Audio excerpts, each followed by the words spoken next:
Good morning, class. So this is Sir Meko again.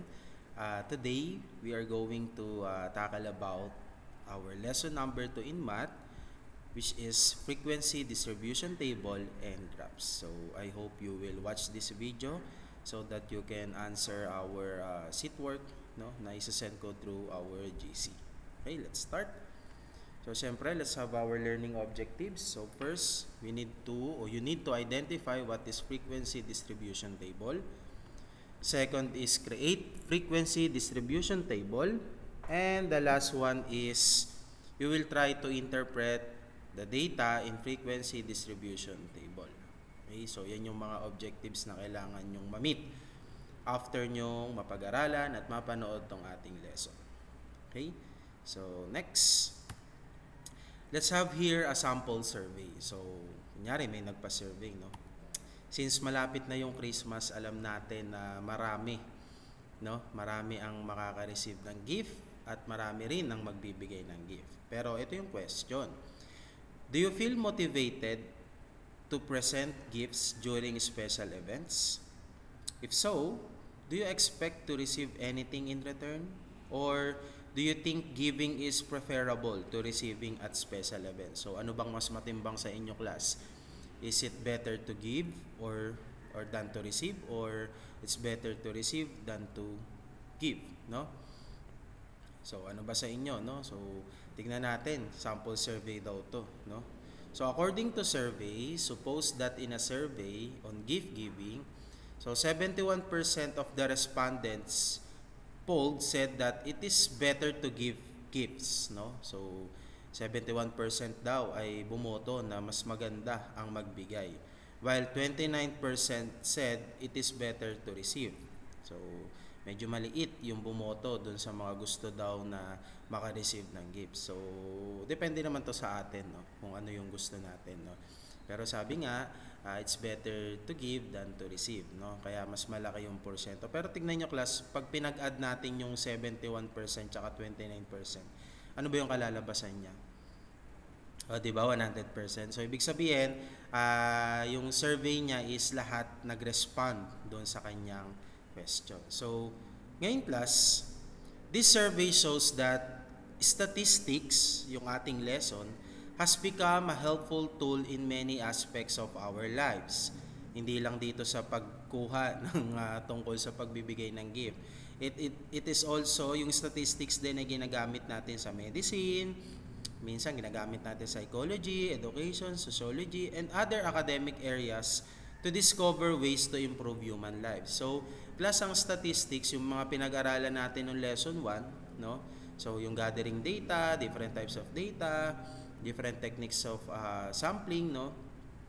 So, lahat yung part ng stat, no? So, pati itong lesson natin. Kagandahan kasi sa class sa statistics, no? Ginagamit talaga to para makakita o makahanap tayo ng improvement sa ating pamumuhay. No? Makikita kasi natin kung ano yung tumaas, ano yung bumaba. Kaya usually, kung ano yung mababa, yun yung ini-improve natin, no? So, kung ano yung mga lumalabas sa statistics na nakikita natin on the news o sa mga social media natin, no? So, yan po ay may mga basehan sila, no? Kung bakit yun yung lumalabas. So, kapag ka nangyayari yun, di nagkakaroon tayo ng improvement, no? Nagkakaroon tayo ng mga development, no? Para umayos yung ating mga pamumuhay. So, ngayon, class, tungkol saan ba yung ating lesson, no? So, let's have first the subtopic number 1, which is the frequency distribution table.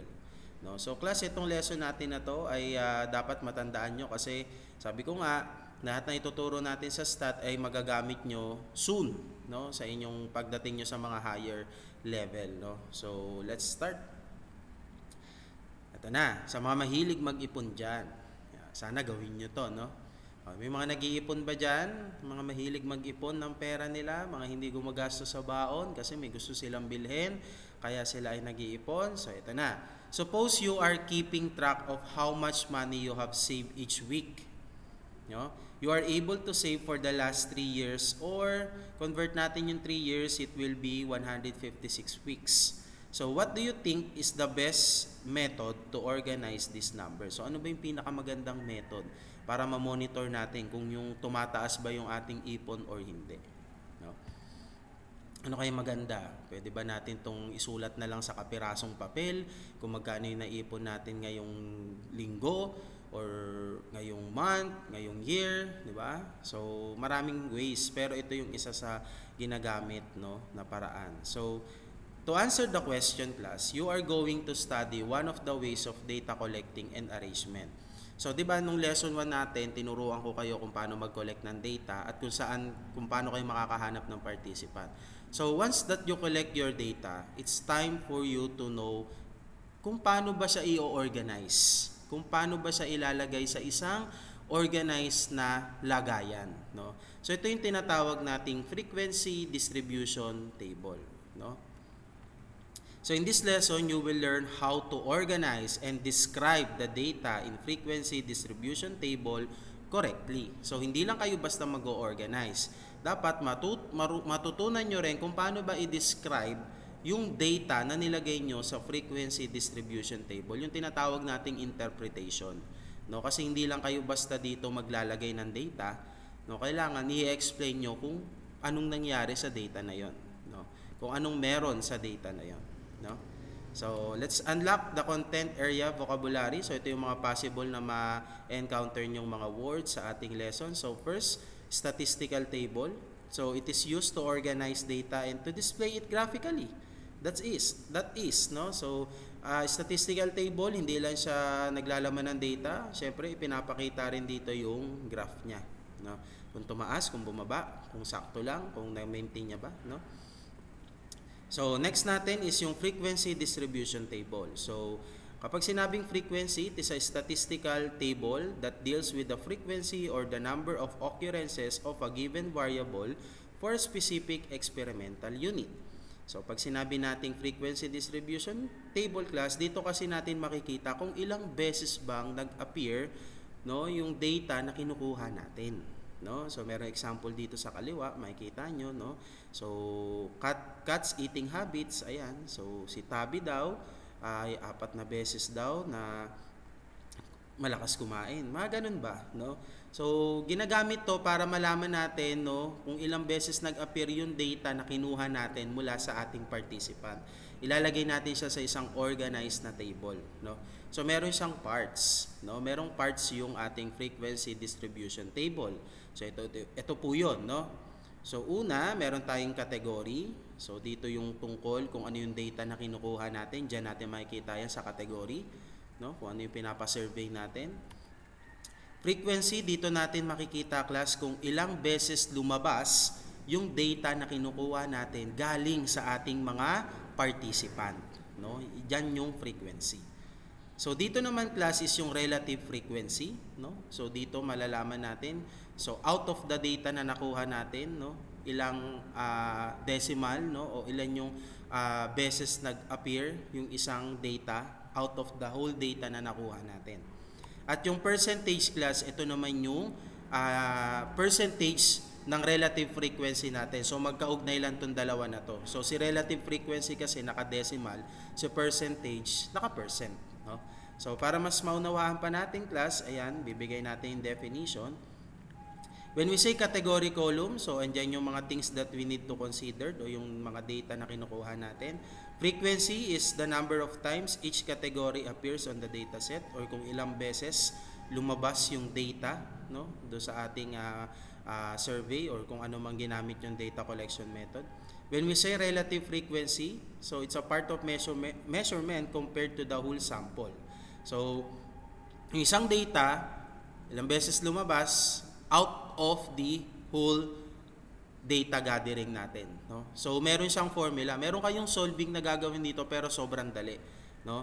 So, lagi lang natin tatandaan, kapag pinag-plus natin yung lahat ng relative frequency natin, dapat ang laging equal niyan ay 1. Tandaan, ha? Dapat pag pinag-plus natin or pag kinuha natin yung sum ng ating relative frequency, dapat po laging 1 ang kanyang sum. So, meron tayong formula dito na gagamitin. Sana matandaan nyo.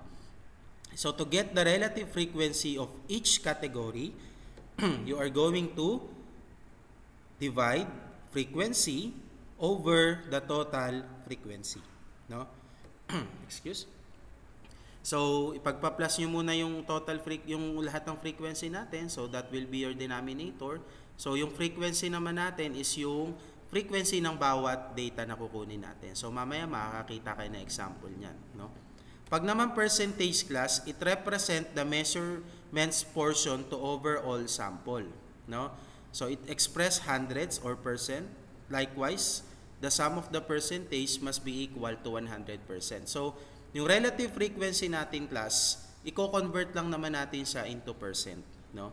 So, andyan yung formula. So, sa percentage ng ating frequency distribution table, you're going to multiply relative frequency to 100.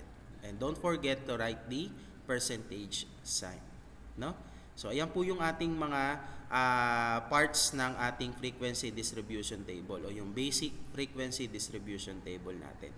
Tandaan ha, ang relative frequency, kailangan pag pinag-plus natin sila lahat, no, dapat equal to sa 1. Sa percentage naman, pag pinag-plus natin lahat ng percentage natin, dapat equal naman to sa 100%. No, kasi tandaan natin, ang 1, kapag tinimes natin sa 100, the answer is 100 din. So, dapat 100% ang ating percentage. Okay? So, let's proceed to our example. So, example natin, ayan. So, meron tayo ditong vegetables, no? So, dito sa ating vegetables class, ito po yung vegetables, ito yung ating column, yung category natin, sorry. So, sa column na to, dito natin makikita yung categories natin. Eggplant, carrot, cabbage, zucchini, green peas, bell pepper. So, yan po yung ating category. So, sa frequencies, ito naman po class, yung column na kung saan ilang beses lumabas yung category na yon sa ating survey or sa ating data collection method, no? So, halimbawa, yung eggplant, 5 times siyang nag-appear o 5 times siyang lumabas. Yung carrot, 4 times. Yung cabbage, 3 times. Yung zucchini, 6 times. Yung green peas, 4 na beses lumabas. At yung bell pepper ay 3 beses. So, i-total natin yung ating frequencies. I-add lang natin 5 plus 4, that is 9, plus 3, that is 12, plus 6, that is 18, plus 4, that is 22, and plus 3, that is 25. So, yung total frequency natin ay 25. Very good. So, ayan ha. Next. Relative frequency, paano kaya ito nakuha? Di ba kanina may formula tayo kung paano makuha yung relative frequency? Di ba? Tandaan nyo pa ba? Okay, very good. So, relative frequency is equal to frequency divided by the total number of frequency. So, kaya nakuha si 0.20. Ang ginawa natin ay dinivide natin si 5, o we get 5 divided by 25. So, saan nanggaling yung 5? Very good. So, yan po ay nanggaling sa frequency ni eggplant na 5. Okay? Saan naman nanggaling yung 25? Okay, very good. Yun yung ating total number of frequency. Kaya, when we divide 5 to 25, its equivalent is 0.20. Nakuha nyo po? Okay, very good. So, ganun din si 0.16. Paano siya nakuha? Okay, so that is 4 divided by 25 is equal to 0.16. So, ganun kinukuha si relative frequency. So, si 0.12, paano kaya nakuha? Okay, very good. So, that is 3 divided by 25 is equal to 0.12. No? So, ganun din si zucchini. So, that is 6 divided by 25 is equal to 0.24. Ganun din si green peas. 0.16, that is 4 over 25. Sir, meron pong magkatulad. Yes, class, nangyayari talaga yan. May mga frequencies tayo na same times na nag-a-appear. No? Magkaiba sila ng category pero same sila ng appearance. No? May mga ganun talaga nangyayari sa survey o sa pagkuha natin ng data.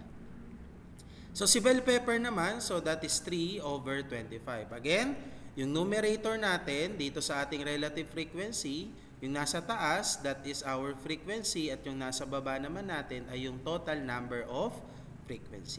So, I hope nakuha nyo kung paano kinukuha si relative frequency.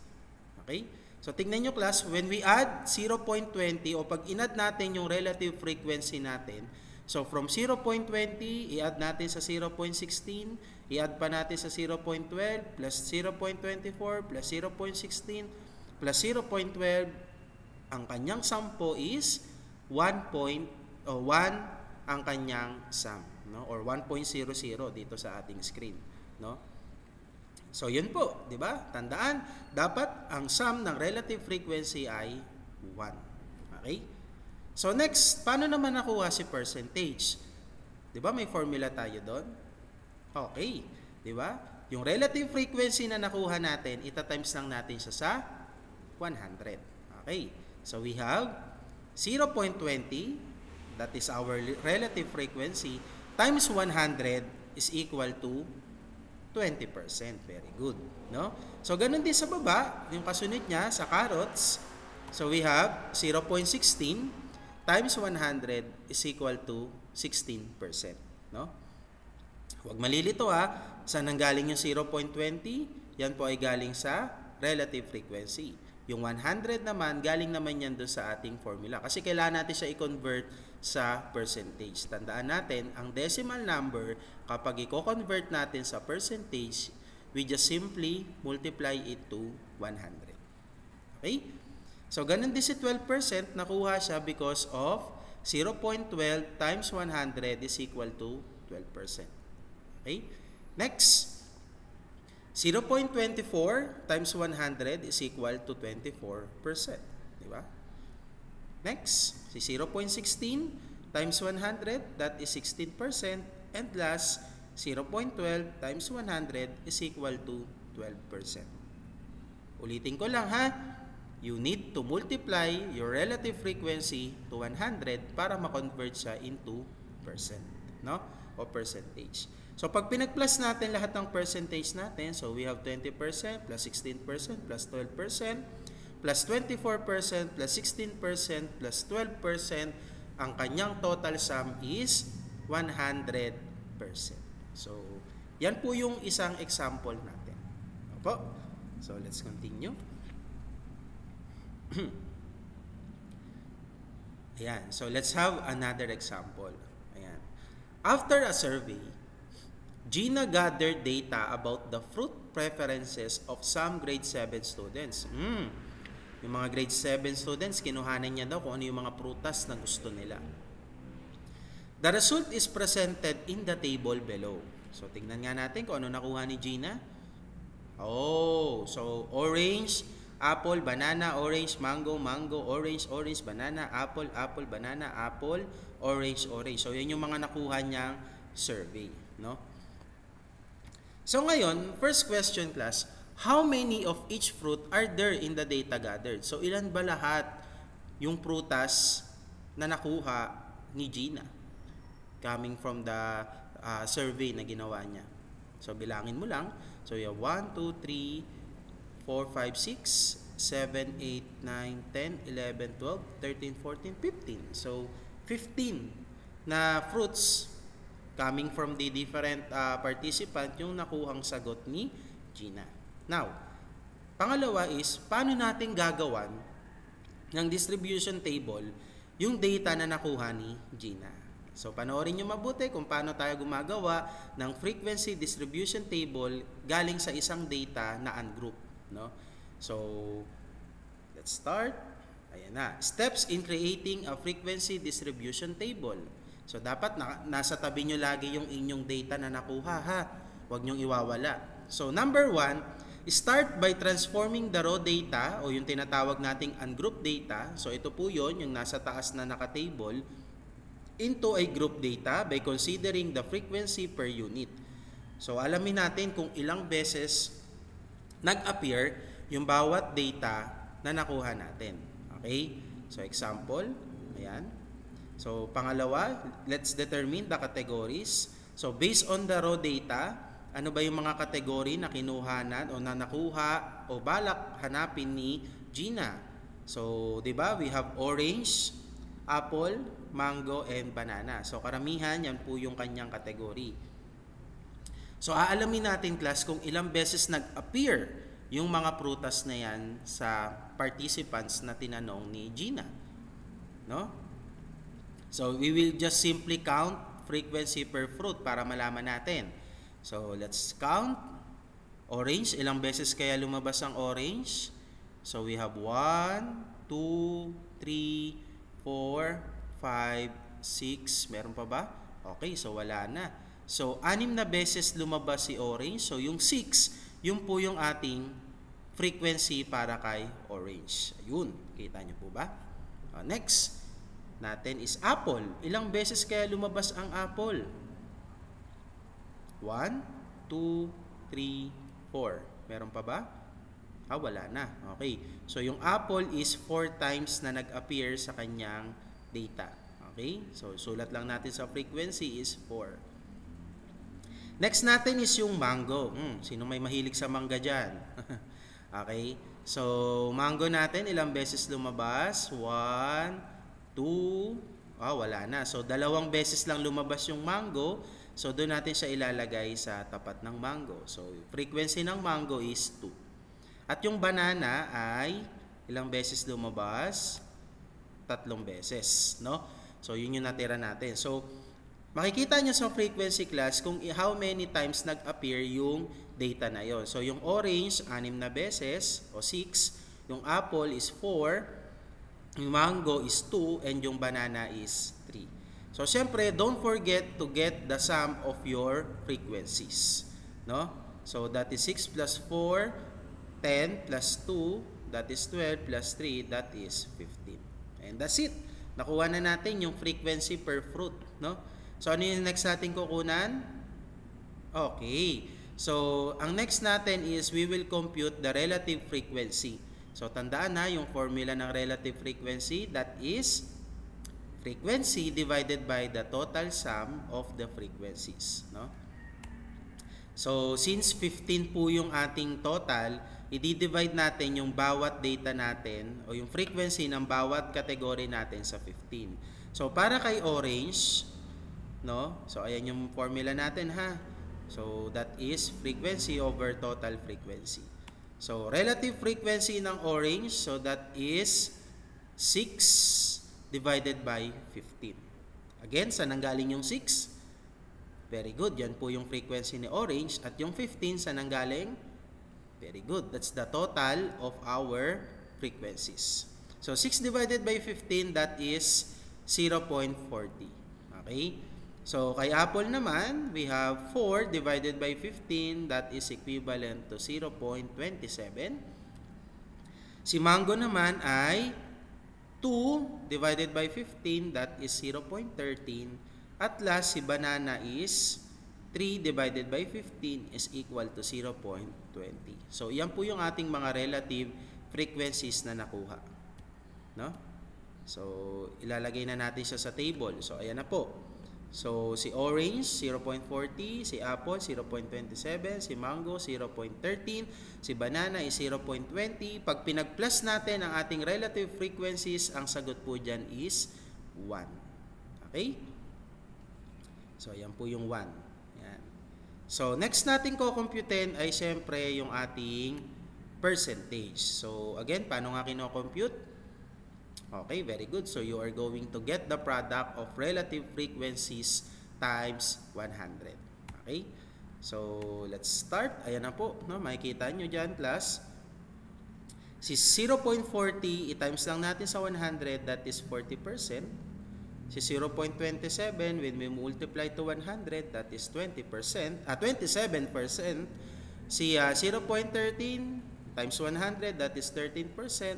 At si banana, which is 0.20 times 100, that is 20%. So, kapag pinag-plus natin lahat ng ating percentage, ang total po niyan is 100%. Yan po. No? So, yan po yung para sa ating unang example. So, I hope na unawaan niyo yung ating unang example kung paano siya ginawa. No? So, let's proceed to our next example. So, ayan. The Supreme Student Government or the SSG conducted a survey about those students who wanted to join the senior high school promenade in this coming February. No? They gathered the following data.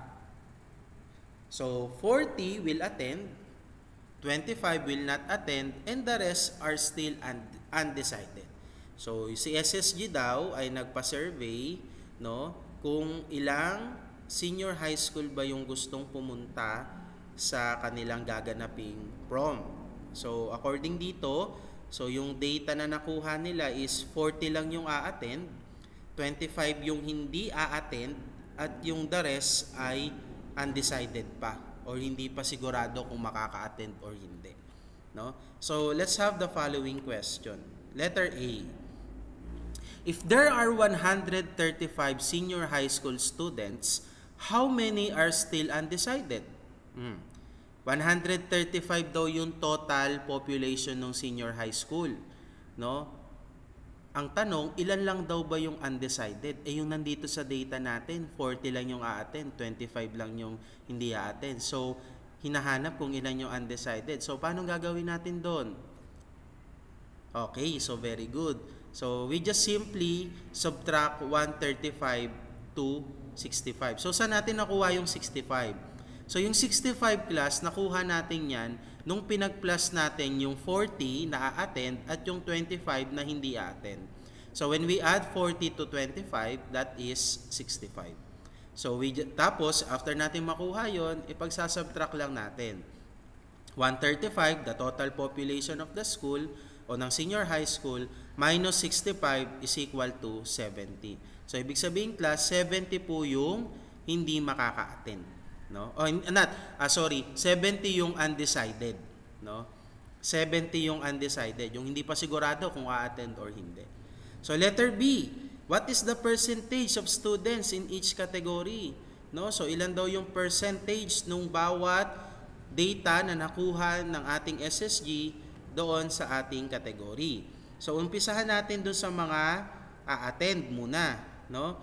So sa mga a-attend, dahil 40 yung a-attend natin at ang total number o total population ng senior high school students is 135. So we just simply divide 40 to 135 and that is 0.30. Natatandaan nyo kaya kung saan galing yung 0.30 na yan? Tanda pa ba? Parang kanina lang natin sa ni-lesson, di ba? So it's about the relative frequency. Very good. So, dahil percentage yung tinatanong and we have 0.30, kailangan nating i-times ito sa 100. So, 0.30 times 100, that is 30%. Very good. So, 30% ng population ng senior high school students ay a-attend sa promenade. No? Ilang percent naman yung hindi a-attend? Pwede nyo i-pause yung video, tas kayo mismo yung mag-compute. Okay? Since ang hindi a-attend is 25, syempre, i-divide natin yung 25 sa 135. So, saan galing yung 25? Okay, so yan po yung data ng hindi a-attend na student. At yung 135, saan nakuha?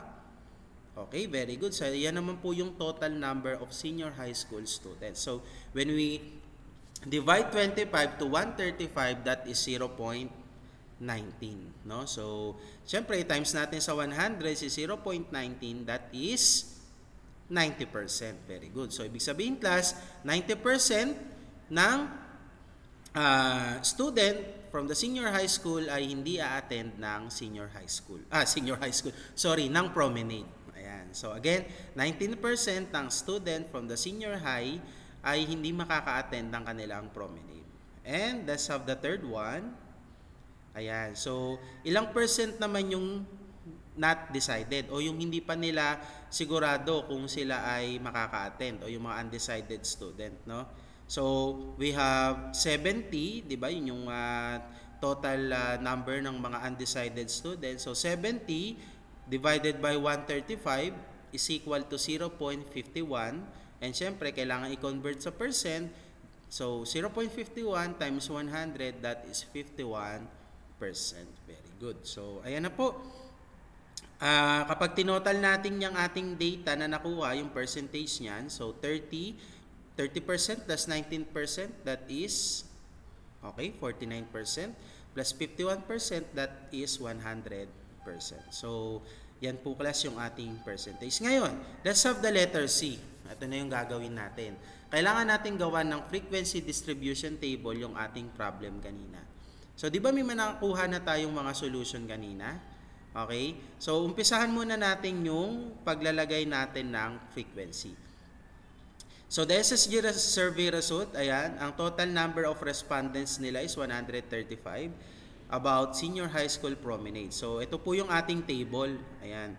So, dito sa ating category class, andyan po yung a-attend, will not attend, at yung ating undecided. So, dito muna tayo sa a-attend. Ilan ba yung student na ilan ba yung student na a-attend? Dito muna tayo sa a-attend. Ayan. So, ilan ba sila? That is, okay, 40. Ito po yun.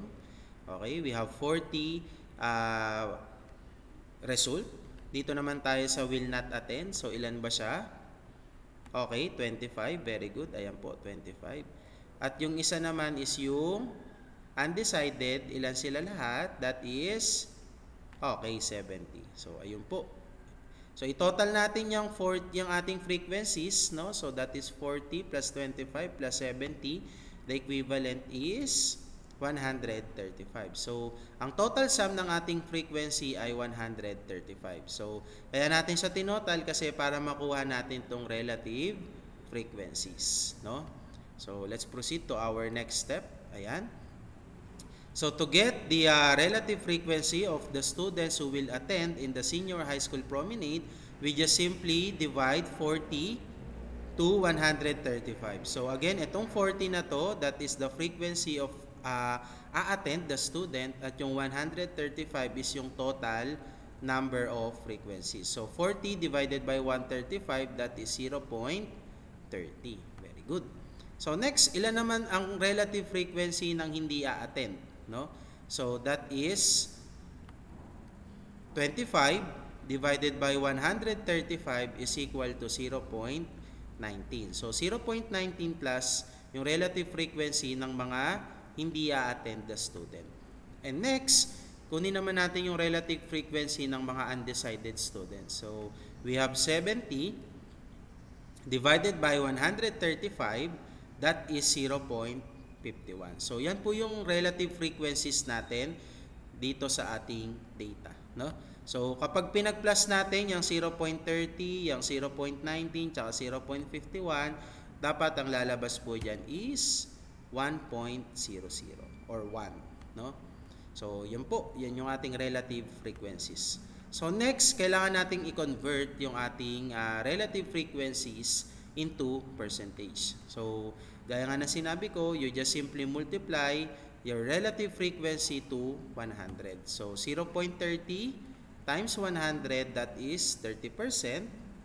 Next naman natin is 0.19 times 100, that is 19%.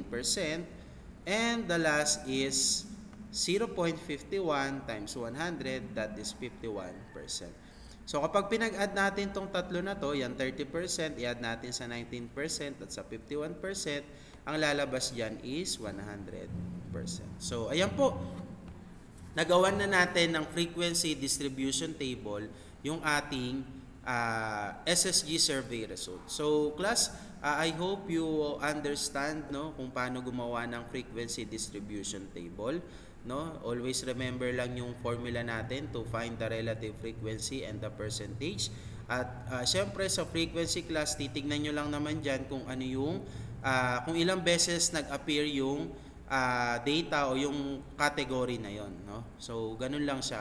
At wag nyong kalilimutang i-total yung ating frequency. Kasi pag di nyo yan tinotal, malilito kayo kung paano kukunin tong relative frequency, no? So, yun lang class. Hanggang dito lamang yung ating subtopic number 1 ng lesson number 2 natin sa math. So, isasend ko na lang sa mga group chat yung inyong gagawing sheet work. So, kung hindi naunawaan, balikan lang yung video, no? So, di ba, ikaw nga kapag hindi mo naunawaan yung feelings niya sa'yo, binabalik-balikan mo siya eh. So, ito pa kayang lesson natin. So, balikan nyo para ma-review kayo and masagutan nyo yung ating mga seatwork. Okay? So, again, thank you sa aking mga students. So, I hope natuto kayo sa ating subtopic number 2. So, kung may tanong kayo, pwede nyo akong i-PM or doon na mismo sa group chat nyo itanong. No? So, yun lang. Bye!